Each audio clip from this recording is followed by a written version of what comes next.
Donc, moi, je me suis dit, aujourd'hui, la science et la technologie, c'est universel. Et l'Internet, quand moi j'utilise Internet, c'est pour apprendre, surtout YouTube. Moi, je regarde plus de 300 vidéos par mois technologiques. Ce qui fait que chaque jour, il y a de nouvelles idées qui passent par ma tête. Parce que je suis allé voir une autre vidéo qui m'a peut-être donné une autre solution que j'ai cherchée avant. Donc, ce qui fait que chaque jour, quand moi j'arrive à l'atelier, je dois créer une nouvelle chose.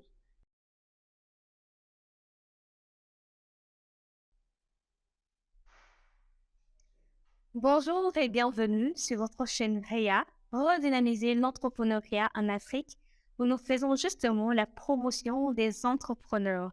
L'émission donc est intitulée Parcours entrepreneurial et nous allons donc recevoir un invité qui est un acteur dans le domaine de l'innovation et passionné de l'innovation de la technologie au Togo.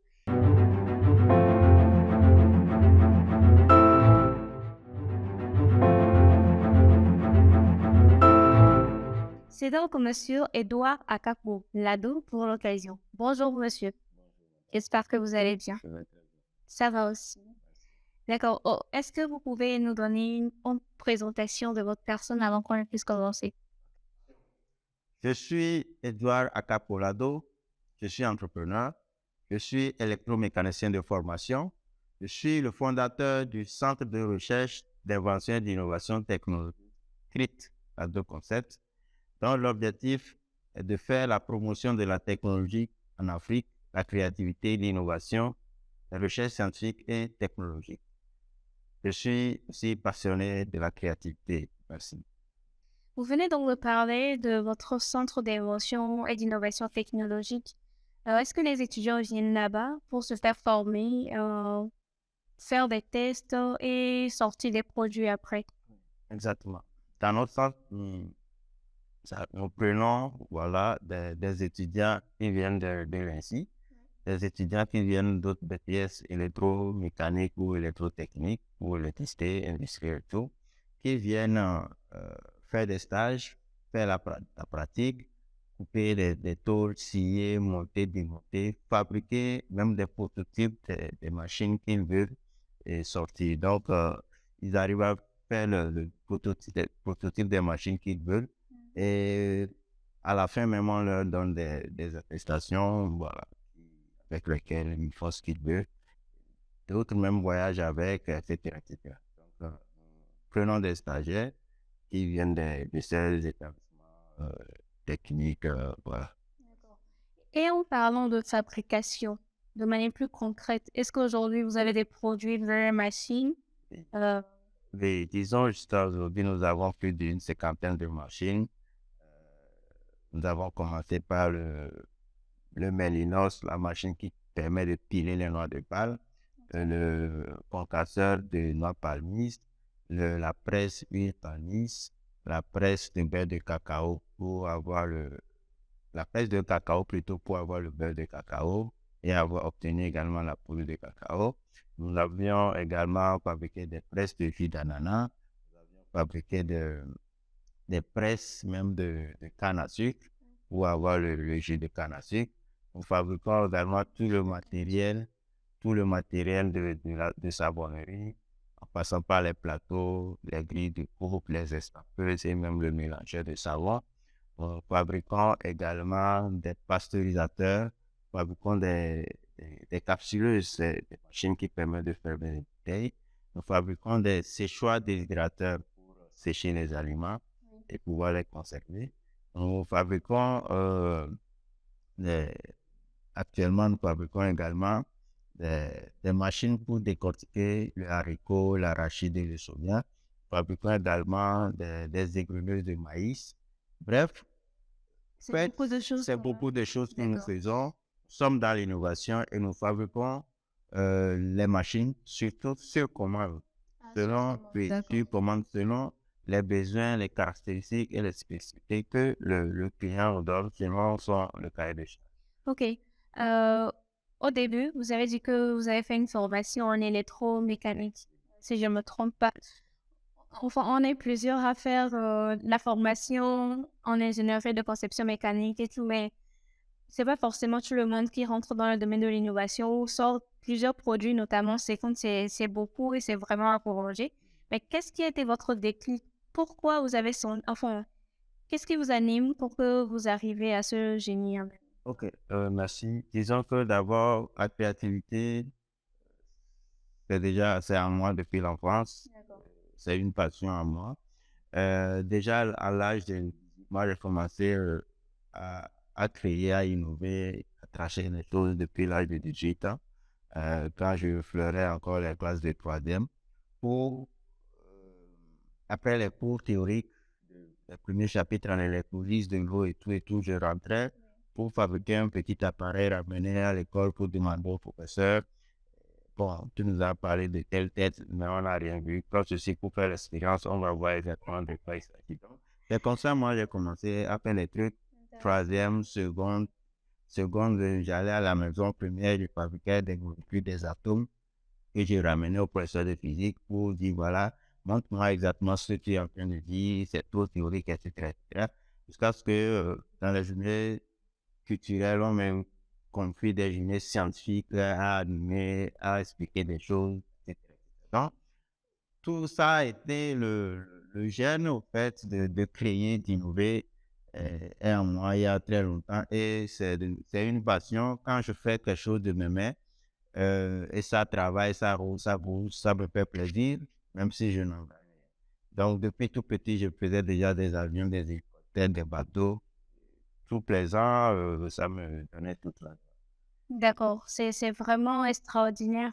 En tout cas, ça sort de l'ordinaire de voir qu'un étudiant en classe de seconde Seconde, revient avec des prototypes, en tout cas pour montrer à son professeur qu'il fait trop de la théorie voilà. et qu'il faut encore une certaine pratique.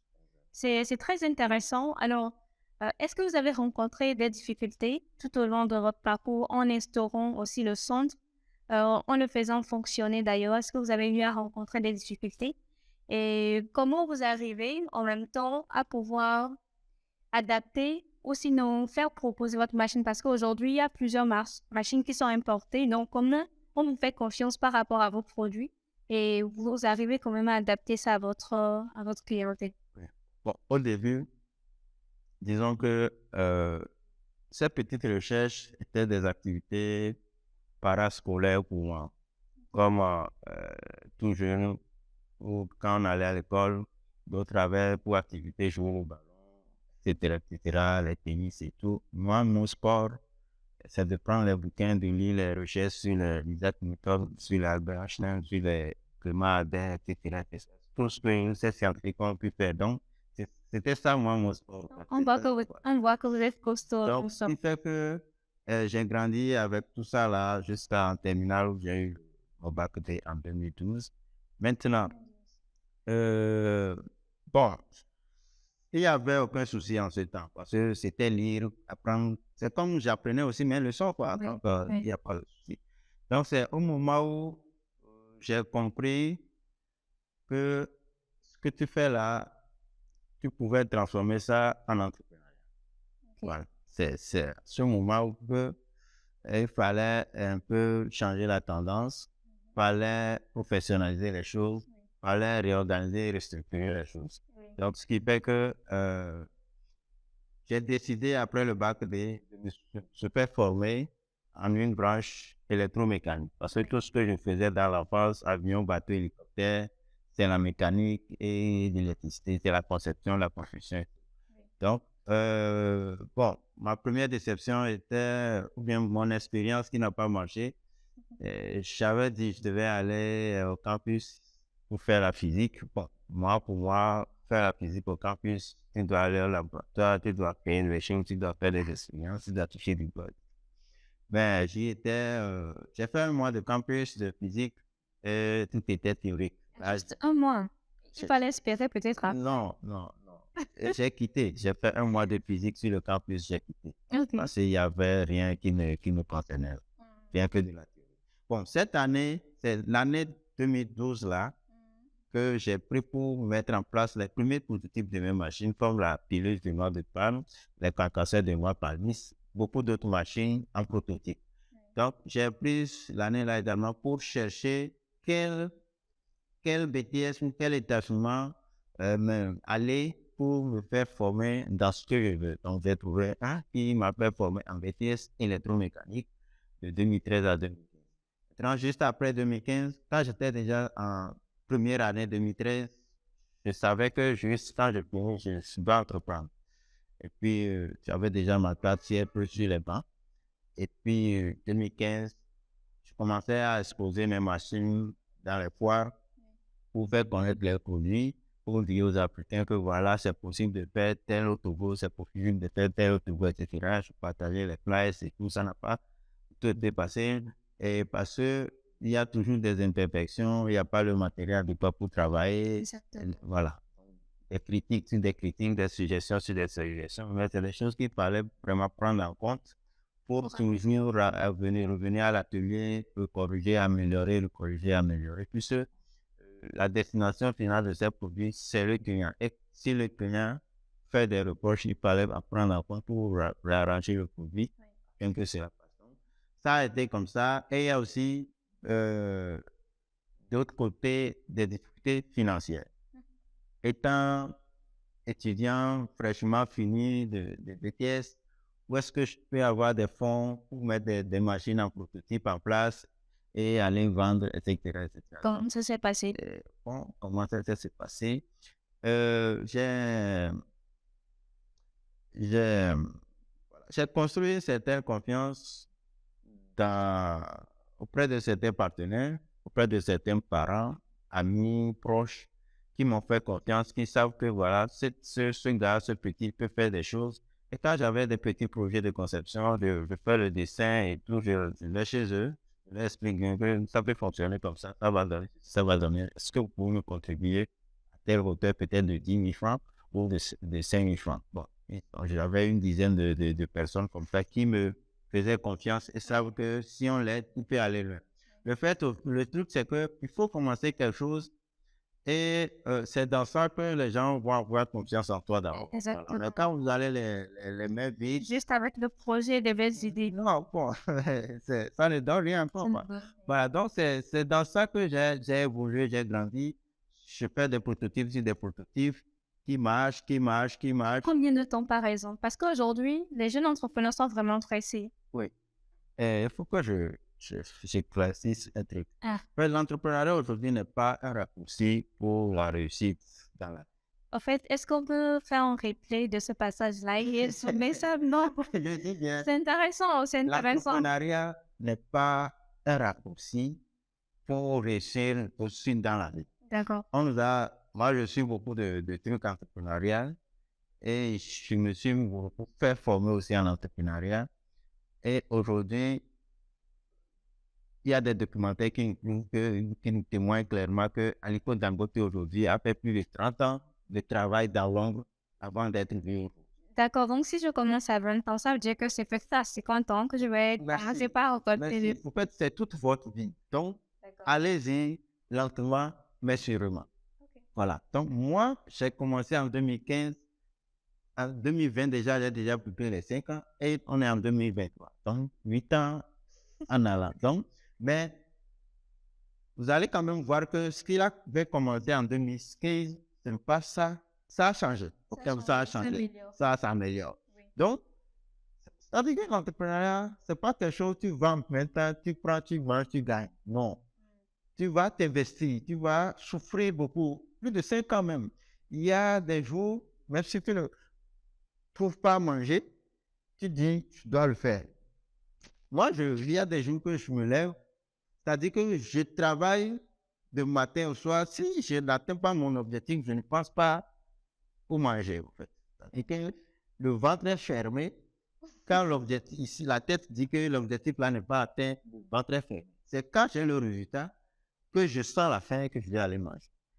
Il n'y a pas de plaisir à faire tout de suite dans les 5 premières années en entrepreneuriat. C'est tout un sacrifice de temps, d'argent, d'énergie. Il y a tout un tas de trucs à maîtriser pour parfaire, pour réussir en entrepreneuriat.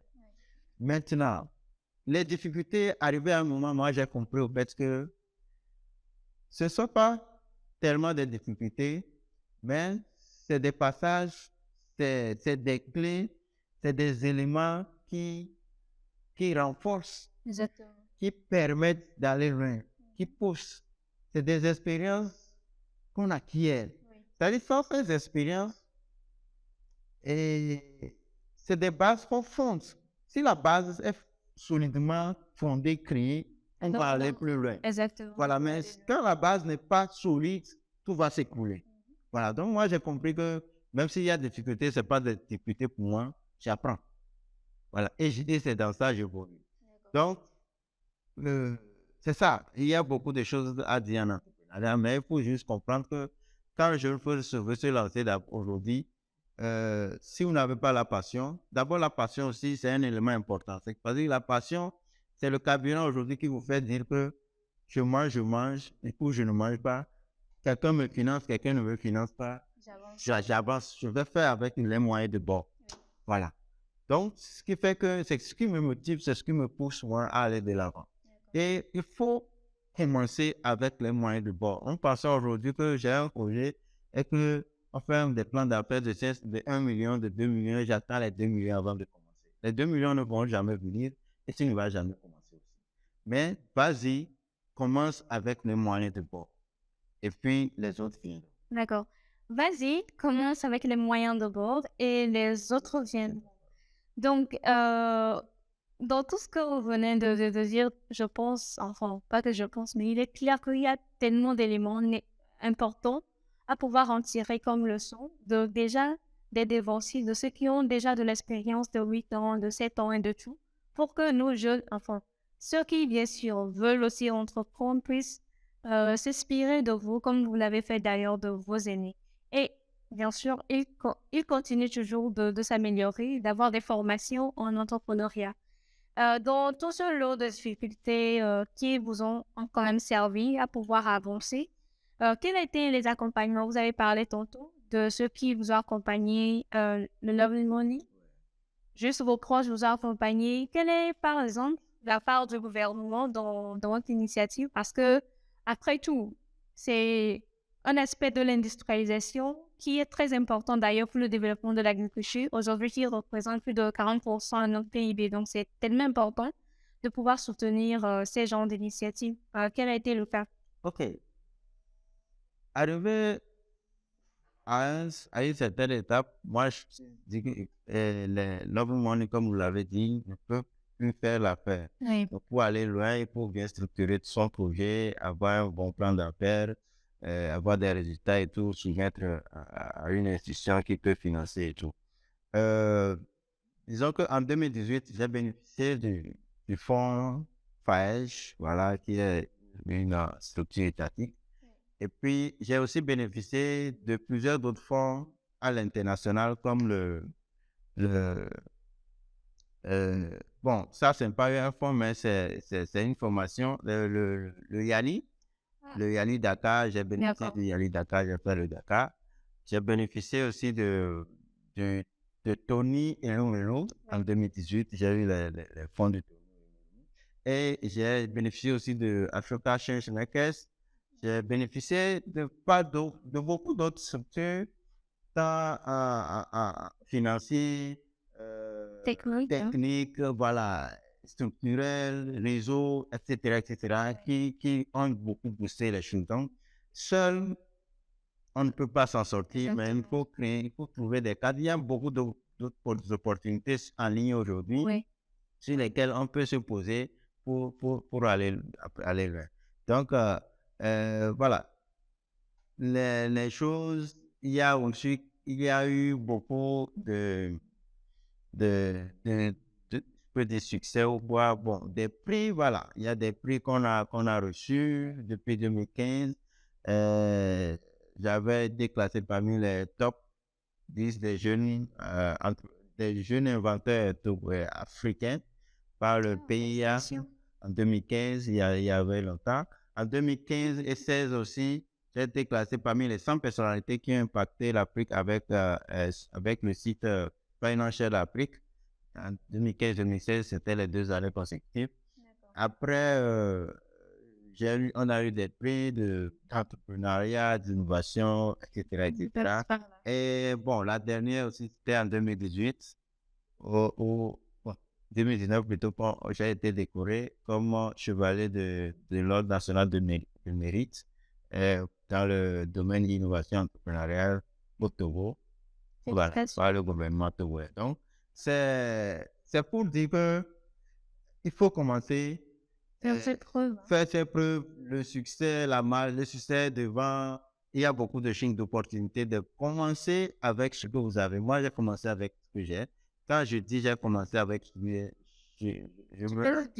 voilà. Parce que je me rappelle une petite histoire. La petite histoire, quand j'étais major en classe de troisième, c'était un collège protestant de troisième, on était bien dans les piquets dedans et tout. Mais quand j'avais en tête que je devais fabriquer mes petits trucs où je n'avais pas les moyens, je sortais de l'école à 15 heures, je passais par des dépotoirs en ma tenue, à pantalon piqué, bien, un major de classe. Je passe par le dépotoir, je cherche mes éléments électroniques dont j'ai besoin là-bas et je les mets dans le sac, je rentre à la maison pour faire des expériences et avoir mes résultats. Donc là, quelqu'un va te dire, je n'ai pas d'argent, où est-ce que je peux aller acheter ça, etc. Et il est bloqué. Voilà. Donc, il y a d'autres choses même que j'ai fabriquées. C'est des récupérations. Il faut juste manager un peu la tête. Si on n'a pas de l'argent, on a quand même la tête pour contourner l'argent et réaliser des choses, voilà, des grandioses choses, quoi. Oui. Voilà. Si on n'a pas l'argent, il est important qu'on puisse contourner, s'adapter, de voir comment on peut quand même réaliser avec des récupérations. Exactement. Donc, c'est très important pour un entrepreneur d'être vraiment adaptable et malléable dans toutes les situations données pour que vous n'ayez pas des entraves ou bien des obstacles à l'atteinte de vos objectifs. Alors, peut-être pour faire un relief avec la semaine de l'innovation qui vient juste de se terminer, je pense, la semaine passée. Est-ce que vous étiez, quelles étaient vos impressions par rapport aux inventions que les jeunes ont montrées? Je ne sais pas, est-ce que vous avez donné des conseils déjà de votre parcours aux jeunes là-bas? Qu'est-ce que vous dites de la semaine de l'innovation? Ouais, moi, je pense que c'est une bonne semaine. C'est un bon événement qui est organisé quand même pour promouvoir l'entrepreneuriat et l'innovation au Togo en Afrique. Moi, je l'ai commencé depuis les bas. Oui. Depuis la seconde, moi, j'ai déjà créé un club scientifique. C'est ça même qui a évolué pour se transformer aujourd'hui en centre de recherche d'innovation et d'innovation. J'ai déjà créé un club scientifique au lycée et je rassemblais les élèves pour leur dire voilà, fabriquons ceci, pour leur transmettre ma petite connaissance. Donc, quand j'apprends qu'il y a semaine de l'innovation de l'entrepreneuriat, c'est un plaisir que les gens vont se regrouper pour démontrer leur savoir-faire, leur talent et apprendre de tous. J'ai été, c'était un mandat, d'accord, mais j'ai vu les choses qui sont exposées. C'est bien, je pense que c'est quelque chose qui va se perpétuer et dénicher beaucoup de talents. Et c'est pas seulement dénicher beaucoup de talents, mais accompagner ces petits talents aujourd'hui qui, demain, vont se transformer dans de grandes entreprises, créer de la richesse, changer l'économie, augmenter et voilà, faire de l'économie, etc., employer les gens. Oui. Donc, je pense que c'est une bonne chose. On peut toujours est-il que votre centre est vraiment ouvert à tous ces gens-là pour qu'ils puissent venir développer leur prototype. Oui. D'accord. Super. Alors, peut-être pour terminer, quel serait votre conseil à l'endroit de tous ces jeunes aujourd'hui qui veulent embrasser le domaine de l'innovation technologique? Parce que très récemment, il y a une vidéo qui avait circulé sur un inventeur africain, j'oublie exactement, qui fait vraiment... Exactement, un trop Maxwell africain. Donc, quel est le message que vous pouvez porter aussi à l'endroit des gouvernements aujourd'hui, à l'endroit de tous les acteurs qui sont impliqués dans le domaine de l'innovation pour que, à un moment donné, on ait aussi des Silicon Valley en Afrique? Pourquoi pas? Ok, moi, je peux dire aujourd'hui que, bon, l'entrepreneuriat et l'innovation, pour moi, dès le début, c'était une passion. Oui. Et puis, arrivé à un moment, j'ai vu qu'il faut le prendre, le moderniser, le structurer pour que ça devienne grand chose. Et d'ailleurs, c'est ce que les gens, les Steve Jobs avaient fait dans les garages, etc. Et aujourd'hui, ils sont devenus là où ils sont. Je dis, on est déjà trop, pour les jeunes, je parle pour les jeunes, et même pour les gouvernants, on est déjà très en retard en termes de technologie en Afrique. Et puis, quand les gens sortent des écoles techniques comme ingénieur de ci, ingénieur de ça, ingénieur de ça, moi, ça me touche de ne pas pouvoir voir jusqu'alors quand les gens sortent en ingénieur, on ne met aucun produit en place pour dire que voilà, après mon ingénierie et tout, voilà ce que j'ai mis en place pour soulager la peine de la population, etc., etc. Et c'est les tout petits qui n'ont jamais eu ces diplômes qui font de grandes choses dans le monde. Oui. Donc, moi, je me suis dit, aujourd'hui, la science et la technologie, c'est universel.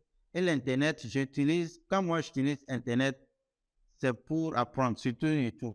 Moi, je regarde plus de 300 vidéos par mois technologiques. Ce qui fait que chaque jour, il y a de nouvelles idées qui passent par ma tête. Parce que je suis allé voir une autre vidéo qui m'a peut-être donné une autre solution que j'ai cherchée avant. Donc, ce qui fait que chaque jour, quand moi j'arrive à l'atelier, je dois créer une nouvelle chose. Parce que j'apprends tous les jours. Il faut qu'on apprenne tous les jours. L'Internet est là aujourd'hui gratuitement. Avec 200 francs, vous pouvez télécharger beaucoup de choses que vous voulez, même des filles sont gratuites à 100 francs aujourd'hui. Et pour apprendre, on doit rentabiliser ce que les gens ont déjà fait. L'Occident a tout fait pour moi.